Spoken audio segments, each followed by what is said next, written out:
but apparently Larkin was too busy doing some stuff we can't mention on stream. Yeah, let's not But, talk about that. Um, but we are into the draft with ETA banning getting a very quick garrosh. And mirroring last match, NFF are gonna be banning the Daha because globals are still good. Very quick draft so far. I'm liking this. yeah, no time being wasted whatsoever. Yeah, ETC overall very solid pickup. Can't argue with that from either side really. Mm-hmm. Offers a lot of disengage, a lot of engage. Mosh can be a thing, although I wouldn't be surprised to see stage dive again. And on the side of Need for Feed, just going very solid as well. Although I'm kind of surprised at the new Anubarak this early on. This like Greymane Anubarak looks very fishy to me, if I'm being honest. Like that's two very good Shogal counters I'm looking at. Sure. It's also two very good push heroes. So on Sky Temple, obviously, and I mean, this is a um, very old cheese strategy, but there were a variety of strategies using Sanctification and Medevac to burst down structures, even at the cost of feeding. And Greymane and Anubarak are both solid picks for that as well. So there's a number of different directions they could choose to take the rest of this draft. But we do see a very solid start to the composition from Throw the Advantage, grabbing ETC, Rhaegar, and Sonya there. Yeah, just going completely standard, not showing their hand, picking up some very good rolls as you mentioned. Mm-hmm. Very good fillers. Sonya very solid front solo laner as well as a good supporting front line for the ETC and deals so much damage in general that she might as well be a melee assassin. But Need for Feed going for Karazim and the Volstad, getting that global down and probably rounding out their assassin pool. I would have to imagine. Like I can't see a Nubarak solo tank or Karazim solo support, so it's up to Need for Feed to see which of the two roles are gonna be enhanced by their last pick, and that actually leaves a lot of pick space for them. It does indeed. It does indeed. So, any thoughts on what we might see from TTA in their last two picks? I mean, we could see a Vala coming out, but I don't know.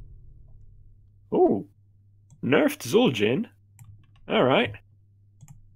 There's another mention from this. We've been seeing so much stuff from the new patch coming out. Oh yeah, but all over the place. Zul'jin, Hammer in the last game. This time it's a much more minor change, but still Zul'jin Mage Jin was nerfed a bit with the guillotine damage going down. Arcanite axes, some talent gave them cooldown reduction that was removed if I recall correctly, or reduced. But the Ragnaros coming out though, that's a very interesting pick considering they already have us for the solo lane. Yeah. Yes, Banana Dreams, he was nerfed. I don't recall exactly all the nerfs, but those are some of the main ones. Zul'jin, Tetsu mentioning he got nerfed for no reason, but according to Blizzard, his win rates were trending upward, and he was already in a solid spot, so they didn't want him to snowball out of control.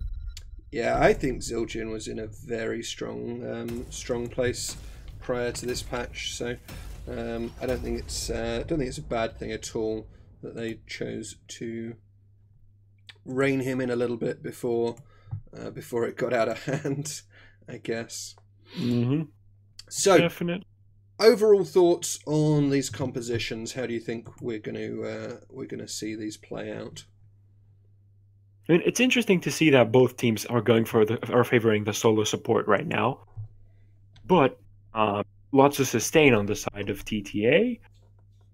In general, I'm kind of iffy on the Ragnaros on the side of of TTA, and on the side of NFF, I want to see how much value they can get with the stat. Like looks like a pretty even matchup. Mm-hmm. I'm pretty sure it's up to the Volstad to get as much value as he can, and up to the Zul'jin to get as much poke as he can, because Solar Healer Karazim has a lot of AoE heals, but still he can get outpoked. Overwhelmed. Yeah, certainly very much can. But we are now into the game, so let's introduce the teams. On the right-hand side, in red, one game up in this best of three, we have got Throw the Advantage, Larkin on the Rhaegar, Brilli on Sonya, Cyberite on Ragnaros, Thordek on Zul'jin, and Aoma on ETC. And on the left side, in blue, trying to take us to a game 3 is going to be Need for Feed with Mango on the Karazim, Ravatar playing the Volstad, Cosmo Boss playing the Grey Mane, Bread Bucket on the Leoric, and finally Anubarak played by Vasamat. So both of these comps are actually pretty standard in general terms here, but we do actually see a very early play here coming from Throw the Advantage as they move immediately to pick up a free tower for themselves. Nicely done by them. Interestingly, they have currently positioned Sonya in the top lane. It looks like their intent is to have Ragnaros solo in the bot lane while they have a 3-man with their Zul'jin in the middle here.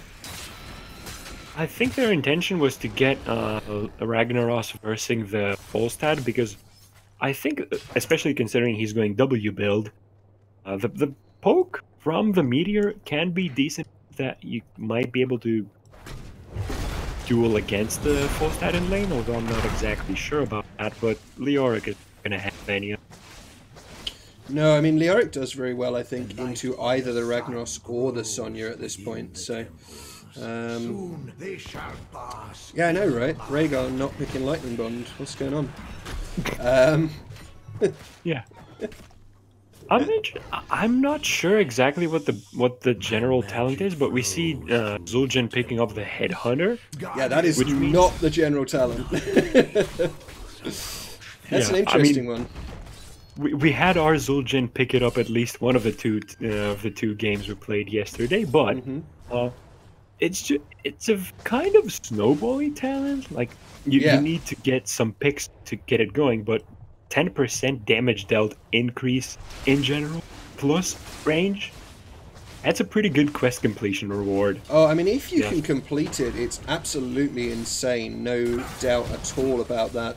I think it's a tough one to complete, and I think usually if you manage to complete it in a timescale that it's, you know, good, you're probably already winning, unless it's been an absolute bloodbath and people are dying left and right on both teams, which, I mean, you know, could be the case in these sort of games, but neither of these teams are likely to let that happen. I shouldn't imagine. Very interesting pick by the Sonya on level 4, going for that Shattered Ground. Mm-hmm.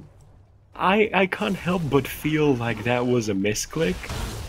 Like, I have never seen Shattered Ground get much value, especially not when you have focused attack on the same tier, just dealing so much damage with a Poison Spear. Although Poison Spear has been nerfed, but in my opinion, it's not enough of a nerf. Like, well, I guess we'll see what Need for Feed have, or sorry, what Throw the Advantage have to say on the subject, as we'll get to see shortly what Brilli is going to pick up at level 7. In the meantime, though, Throw the Advantage getting a huge amount of value in the bot lane. They did get a pick off onto... Oh, nice pick off now, though, by Need for Feed. And we're seeing something of a base race going on here.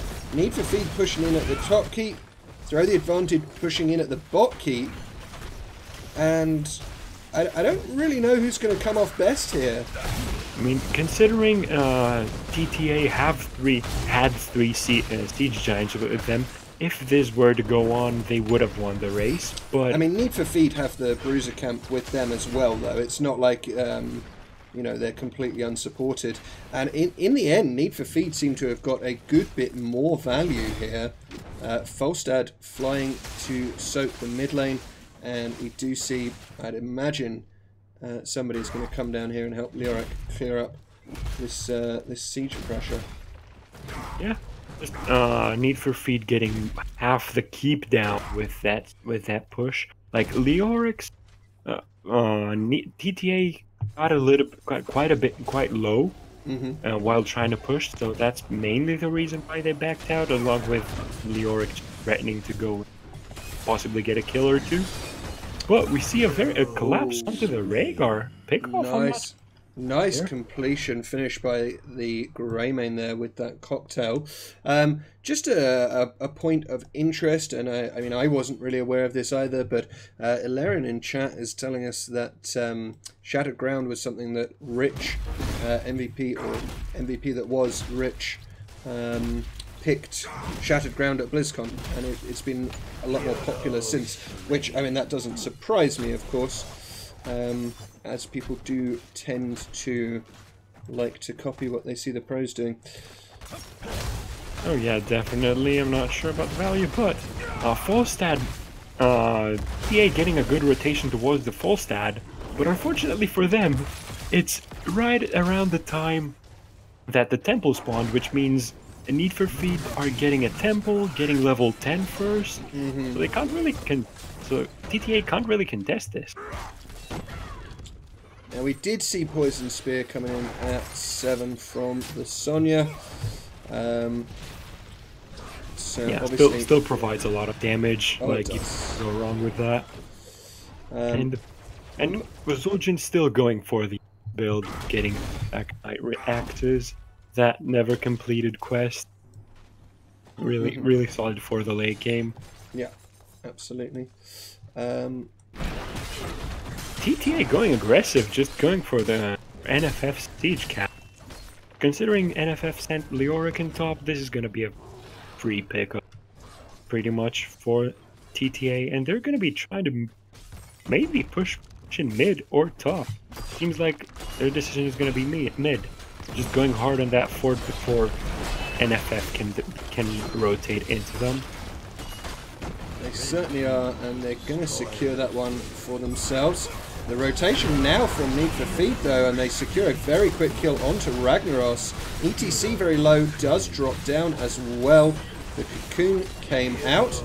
Falstad going down to the Sonya, but Sonya falls herself. Rhaegar on his own, coming out of that Cocoon. Does not look like that doggy is going anywhere. Ends up being a very good 5-for-1 by Need for Feed. Really dominating that team fight very effectively, and they're going to look to pick up their reward in the form of this boss. Now obviously bottom lane, the fort is already down for them, so this boss is going to be pushing in onto that bottom keep and have the potential to get a lot of value. Yeah, although this is a very early boss, so it doesn't have power, but still, it's decent enough. Not if the whole team just backs out and leaves it to roll on its own. Yeah, it can do a lot if you push with it, even at this early stage, but they've obviously just using that to create some pressure on the map. I mean, if TTA didn't respond to it, it would plausibly get the keep, but obviously TTA not going to do that. They have rotated 3 members down here to clear up the boss. Need for Feed looking to get a pick off while that's going on, though, and they do so, diving very deep past the fort there to secure that kill on Zul'jin. Very nicely done by them. Now, double shrines spawning, double temples spawning in this objective phase. ETC doing a great job capping the top one. Does have his stage dive available whenever that might be needed. The teams are very all over the place at this moment. Falstad alone trying to clear up the Bruiser camp that TTA picked up while NFF was doing the boss. It's actually going to take the fort along with with some help from the temple. So this seems like a very good pickup so far from TTA, and ETC actually stage diving out, not wanting any of that. Yeah, it doesn't want to give up a kill. They were a talent tier down at that moment in time as well, so just playing the very safe option. Does do a really nice job though by moving down to the bot lane, and despite being behind going into the temple phase and there being a boss pushing as the temples spawned, TTA have managed to get the vast majority of these temple shots. Rag coming in, the Falstad slightly late on the gust there, as it does not deny the Molten Core, and Rag is going to do great work here, securing this keep for Throw the Advantage. The keep is on very, very low health, would have gone down very, very easily had Need for Feed been able to stay there. But Need for Feed have lost the first keep in this game, despite having done so well in that early race, and just generally in terms of getting structures early on in the game. Throw the Advantage, secure the bottom keep for themselves, and Need for Feed are going to need to come up with a response to that pretty soon. Yeah, stage dive ETC getting some value there, although TTA are still one and a little bit more level behind, so I would expect NFF to just go hard as soon as they hit that level 16s, and I would like to see them see how much they can get off of that. Siege pushing in bot already. Now that's some pressure, though. It's going to be dealt with by ETC, who can stage dive in at any point in time. But I would expect this top keep for TTA to be falling right about now, looking at NFF's positioning. Yeah, Molten Core obviously not back up just yet. NFF looking for it. We've got all 5 members of the team here against 4 members of Throw the Advantage. And Need for Feed need to actually do something here. They are starting to move in with the mercenary camp. Leoric coming in to reduce that damage from the opposing team and push them away. That does secure the keep. Neatly done by Need for Feed. And they're now just going to safely pull back. They're still very far ahead on XP, nearly 2 full levels. They're a talent tier up, and they've now evened up the keep situation. So that is very good news for Need for Feed. They are even getting some additional value onto this mid lane while they have that level 16 advantage. Yeah, just a single temple spawning in right now. ETC immediately seeing that the temple is spawning in bot, moving towards top, getting some more value for his team.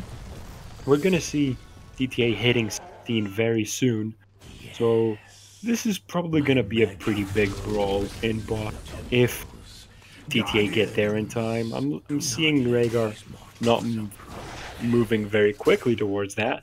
Yeah, Rhaegar's still in the top lane at this point in time, so Falstad has rotated up to deal with the pressure in that lane, but obviously he has the global. Rhaegar now making the rotation. The initial shots going over. The ETC stage dive comes in. Leoric once again getting great value from his Ominous Wraith, denying and reducing a lot of the output damage from Throw the Advantage. Falstad was now forced to fly down, and that means that there is still some part of a Bruiser camp pushing for Throw the Advantage in the top lane. But in goes a Nubarak with the Cocoon. Sulfurous Smash Raw hits 2. The Gust comes out, only ETC connected, but Zul Jin will be burst down. Guillotine does land, but not quite enough. The Molten Core coming out, though, and Rag looking for the turnaround. The damage coming down, Falstad falls, and Nubarak also extremely low. Sonya is too. They both are going to fall here. Greymane also very low, but managing to secure the kill onto Rhaegar first of all. Leoric still on good health, moving in to try and deny some of the damage from that Rag Fort and the Molten Core, and does succeed in doing so. Great play by Need for Feed there as they come out of that slightly on top with 3 kills to 2, and maybe even this Ragnaros might be in trouble. Stage dive though coming out onto the backline. Rag does fall. as Greymane manages to chase him down. But ETC, oh, on the guillotine, not quite connecting there. Greymane running away, and Monk going to be able to secure that escape. Really nicely done by Need for Feed. In the end, that whole mess was a 4 for 2 or 4 for 1 even in their favour. So great job by them. They even secured the temple as well.